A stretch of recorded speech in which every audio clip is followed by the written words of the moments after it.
Thanks, guys. Another round of applause. How's everyone doing so far? Feeling good? Shout out?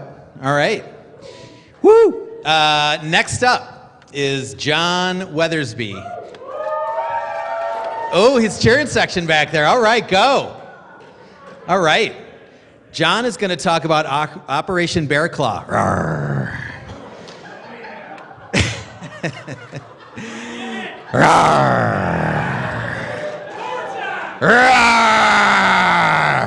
Woo! The real story behind open source software adoption in the U.S. government. John.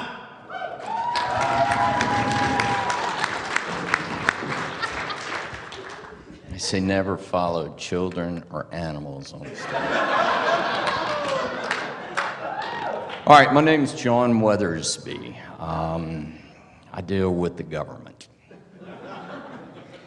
All right, here's the deal. Here's what we do. I run a group called the Open Source Software Institute. We're a nonprofit. What we do is we help promote the adoption of open source within federal, state, municipal government entities. We primarily work with the Department of Defense. Tonight I'm going to tell you about something we internally call Operation Bearclaw. The reason that we call it Operation Bearclaw is when you work with the Department of Defense, everything has to have an acronym and a code name. Doesn't mean shit, just gotta have it. That's the way they're all. Now then, when you work with the government, you realize very quickly that it is very difficult to get from here to there, no matter what you're trying to do. But everything is always personal. So if you look at the other space, okay, anyway, skip that. Okay, so we did an analysis of open source adoption within the government. You see the top line, that's community development. Below that, technical development industry. Below that, technical government adoption. The last one was the DoD policy stuff. It's all squirrely as hell. All right, so here we go. There are two ways to do this. To cut to the chase, open source, the technology works. End of story. Let's don't worry about that anymore, okay? Let's focus on the human side. We work with the government workers, and they are what we refer to as Bearclaws. 15 seconds, 14 seconds, 13 seconds.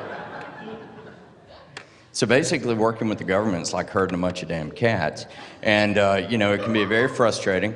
What we're looking for is not necessarily all the cats, we're looking for the very select cats that can kick the shit out of a dog, as you say that. So basically, if you're in government or you're trying to get open source adopted in government, what you need to do is you gotta find yourself a hero. You gotta find somebody within the government who will champion your cause. And when it comes to champions, we have identified through our 10 or 12 years worth of work, basically who you're looking for.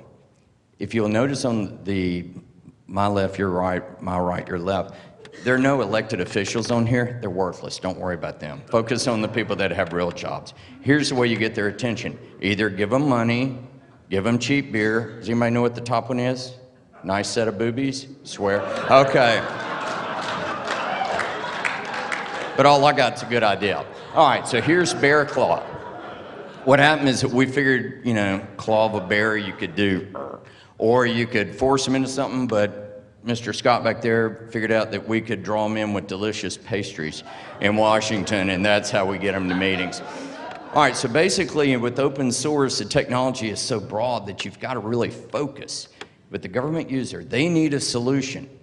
And what you've also got to do is find someone that is connected and then help them to replicate the success, tell the story. As Nancy Reagan would say, no, what was the question? That is what you're going to get when you're trying to sell open source and thing. And here's some of the excuses that you'll get thrown out.